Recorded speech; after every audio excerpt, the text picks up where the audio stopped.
Por que na pandemia aumentou a ansiedade e depressão? O ambiente mudou.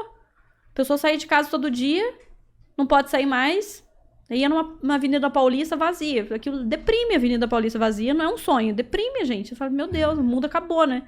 Parece um cenário pós que aconteceu alguma coisa aqui, né? Então, é uma coisa que o ambiente mudou, porque a gente não podia mais sair de casa, a gente não tinha mais liberdade, a gente não podia mais ver nossos pais, porque eram idosos, e a gente tinha medo de levar doenças para eles, e as pessoas começaram a ficar mais doentes. Mudou, a nossa biologia mudou? Não, quem pegou a pandemia teve um anticorpo ali pro Covid, Sim. né? Na pandemia você trabalhou à noite, assim, né? Dando plantão, eu vi uma parada dessa. Tudo. Né? Porque a pandemia... Você acha que tem efeitos que são irreversíveis nos profissionais da saúde por conta da pandemia? Eu acho dos aspectos de trauma, assim, de chegar... por exemplo, já cheguei na UPA e não tinha respirador para todo mundo. E você ter que fazer escolhas que é difícil fazer. Porque é quase que uma escolha de quem você quer que viva, né? Vai viver aqui. Então, são escolhas difíceis. Então, são... E a gente perdeu muito colega, né? Então, o colega que estava trabalhando comigo antes de ontem tá na UTI amanhã. Então, foi traumático desse ponto de vista, assim. E parece que foi tão traumático, foi tão... um momento tão específico, assim, que parece que tá tão longe. E faz, 2 anos, né? Sim. Faz pouco tempo. Mas na minha cabeça, assim, na minha vivência, parece que fazem anos, assim. Eu trabalhava no SAMU, assim, então a gente pegava o paciente de Jaboticabal e trazia pra cá, pra Ribeirão, pro HC. E aí o HC dava vaga, né, no CROSS, que é o sistema... É um sistema estadual que a gente vai regulando vaga, né? Então, eu lá de Jaboticabal, eu colocava no sistema, preciso vaga para um homem de 42 anos, tanto peso, com Covid e tal. Aí o HC, manda pra cá, a gente tem vaga. Aí eu chegava aqui com o SAMU, né, de ambulância, e aí alguém tinha piorado, entubado, e eu ficava com o paciente lá dentro. Não podia descer na ambulância. Eu ficava no pátio do HC, esperando, ou um paciente evoluir para óbito, ou um paciente melhorar ao ponto de ter vaga. Às vezes eu já fiquei 6 horas na porta do HC com o paciente na maca. Então você tirava de um local que estava numa UTI ou numa sala vermelha e levava para um lugar que não tinha vaga. Então foi catástrofe, assim, bem Será triste. Será que não é um assim. problema a gente ter essa percepção, assim, que passou muito tempo, não? Será que a gente não tinha que estar vivendo esse luto até hoje, assim? Eu não sei se a vivência foi muito intensa, assim, e aí quando a gente sai dessa vivência, aí parece que a gente se sente livre, aí parece que aquilo já passou há muito tempo, né? A gente tem esse problema de como que a gente vive a nossa história, né? Porque isso daqui 20 anos vai estar nos livros, né? O que a gente viveu vai estar nos livros, de quantas mortes que teve. Na história do Brasil vai dar, por exemplo, a questão do que aconteceu em Manaus, o que aconteceu politicamente em relação ao presidente, o que isso reverberou na eleição do ano seguinte. Isso vai estar no livro de história. E a gente viveu a história e parece que a gente não deu tanta importância assim. Parece que pandemia e tal. Mas não é um pouco de defesa, porque foi um momento muito triste, muito ruim. E eu acho que o próprio corpo, a nossa própria mente, para proteger a gente em momentos terríveis, ela deixa isso distante, não é uma proteção natural. Com certeza. Assim, uma coisa que era insuportável na pandemia, que eu deixei de assistir mesmo, foi TV, assim, o Globo. Sabe, o jornal. O pessoal ficava filmando cemitério. Pra falar, não tem lugar pra todo mundo. E um gráfico da morte crescendo toda hora que você olhava assim, 1.000, 1.010, sabe? Um gráfico... E aí, todo dia, igual fala do valor do dólar lá, da Ibovespa, não sei o que, eu colocava lá número de mortes. E é uma coisa, ali é um número, mas tem gente que perdeu pai, mãe e irmãos. Sim. Tem gente que não perdeu ninguém da família, perdeu amigos ou conhecidos próximos. Tem gente que perdeu a família inteira. Então, a pandemia, ela afetou de maneiras diferentes. Eu perdi colegas de trabalho. Felizmente, eu não perdi ninguém da minha família. Eu perdi muito paciente. Então, afetou de uma maneira mais do meu lado profissional do que do lado pessoal. Tem gente que perdeu a família inteira. Como é que você fazia pra ser... Cara, porque você era bombardeado com coisas ruins, né? O seu profissional já faz com que você viva assim já há um tempo, né? Sendo bombardeado com situações terríveis. E com a intensidade dessa, como que você faz para não surtar, para que você não se perca nesse... Sabe uma sensação que eu tenho, Martim, que a gente não tinha tempo para isso? Porque já teve plantão, assim, que a gente chegou e a gente, no começo, eles mandavam roupa, assim, que parecia que eu ia entrar na NASA, assim, né? Uns macacão branco, que você punha por cima do macacão, assim, com... Não, parecia um astronauta, assim, né? Chegou um tempo que não tinha mais essas proteções. E a gente não tava vacinado.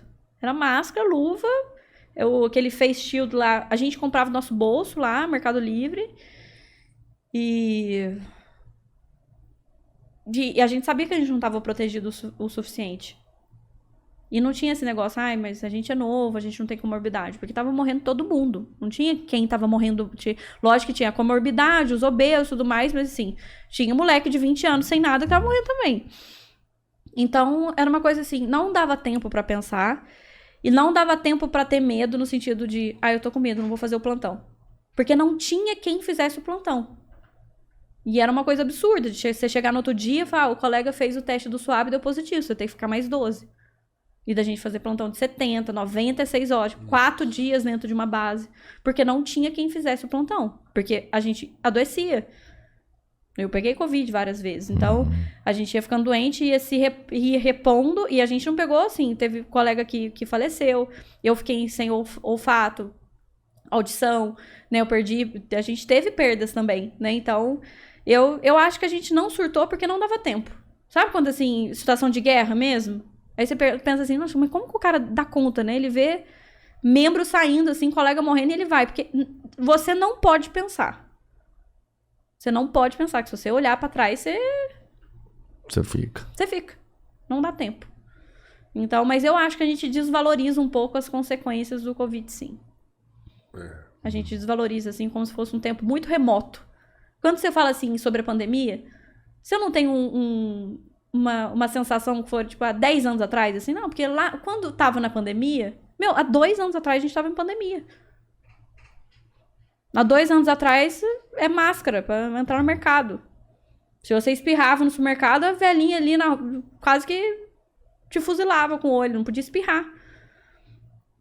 E às vezes é rinite, né? Não é Covid, né? Tipo rinite, alergia. Então acho que a gente desvaloriza. Eu acho que a gente nem tem noção do tanto que isso afetou a gente, assim, tipo, vai ser uma herança que vai durar anos, assim, sabe? No ser humano em si mesmo.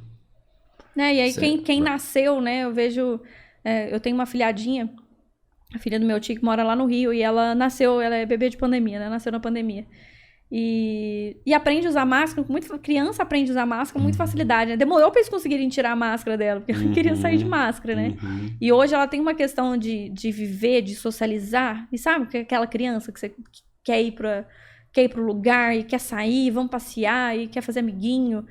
Parece que é uma coisa assim, né, que represou muito, né? E aí quando a criança tem oportunidade, ela quer viver, né? Então, e ao mesmo tempo, você pensa, se você tem um bebê, né? Eu penso no meu tio e na esposa dele, né?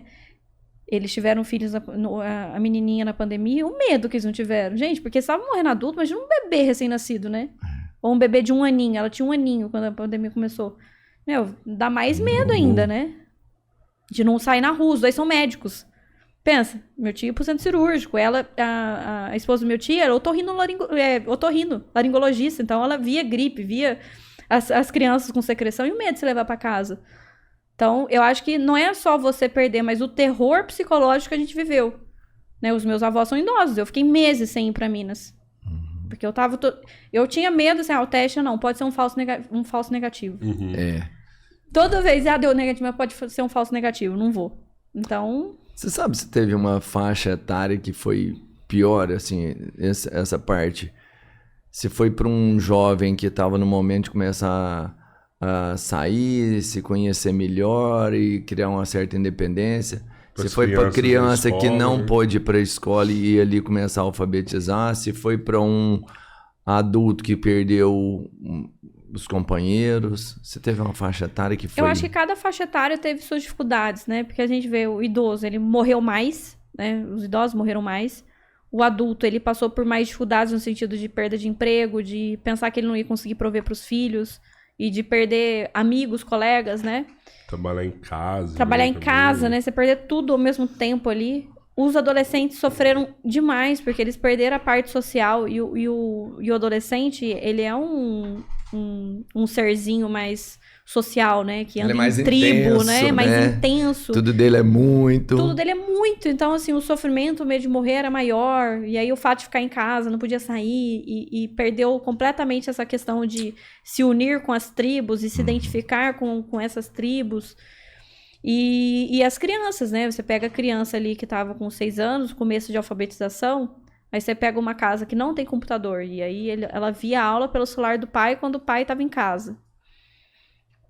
E às vezes a escola também não tinha um sistema bom ali. Escola pública, por exemplo, que não tinha um sistema bom para fazer aula online. Essa criança não foi alfabetizada com 6 anos. Aí com 7 anos foi online. Ela não teve o pós-alfabetização. E aí ela já chegou na escola no terceiro ano. Sem ler. Mas eu vou te falar assim, e olha que não teve como compensar, porque eu já vi muita gente falar, por exemplo, da escola da criança, que não tinha, ela não conseguia ter acesso, né? Por exemplo, ela perdeu parte do conhecimento dela. Os meus filhos, por exemplo, eles eram adiantados nesse período, porque eles eram, por exemplo, comum, então eles já tinham a parte de leitura desenvolvida, a parte de matemática já conhecida. E na escola, por exemplo, eles ficavam na frente, geralmente, dos alunos. Mas na hora da aula era tranquilo, todo mundo recebia informação, se tinha uma dúvida ali, tirava. Cara, foi muito difícil para mim passar com eles esse momento da aula online. Porque o professor ia lá e passava uma tarefa assim, faz 1 mais 1, 2 mais 2, 3 mais 3. Os meus meninos, eles faziam isso em 1 minuto. E tinha um menino que demorava 15 minutos para fazer. E aí o meu menino ficava parado assim na frente do computador, esperando fazer a tarefa. Cara, eu tava de castigo ali, ó. Você percebe? Eu não podia sair dali. Então foi ruim pra quem tinha facilidade, foi ruim pra quem tinha dificuldade, né? E a gente vê hoje, assim, né? Eu sou preceptora desse hospital, então eu recebo residentes, né? Ali, pessoas que querem ser psiquiatras, né? São médicos formados. Então, eu tô pegando agora uma geração de médicos que formaram na pandemia, fizeram internato na pandemia. Então, foram médicos que tiveram estágios cancelados ou estágios adaptados. Então, aquele estágio de pronto-socorro que a pessoa não pegou nada, ela só pegou Covid. Não tinha dor de barriga, diarreia, nada. Não tinha. Nada. Ou era acidente, que aí não tem dado pra acontecer, ou era parto, que também não tem hora pra acontecer, ou era Covid. Então, eu percebo até essa leva de... Vou pegar a parte de formação médica, porque são os alunos que eu tenho contato, né? Foi prejudicado. A pessoa falou, nossa, eu não tive um ambulatório de psiquiatria. Porque psiquiatria tudo foi cancelado. Eu não tive um ambulatório de cardiologia. Foi tudo cancelado. É tudo eletivo. Então, assim, a parte educacional, eu acho que é um atraso que essas crianças vão ter, que é muito difícil você recuperar, né? A não ser que você tenha ali pais que são instruídos, mas você percebia essa dificuldade, você estava junto. E o pai que não se importa, ou o pai que trabalhava fora?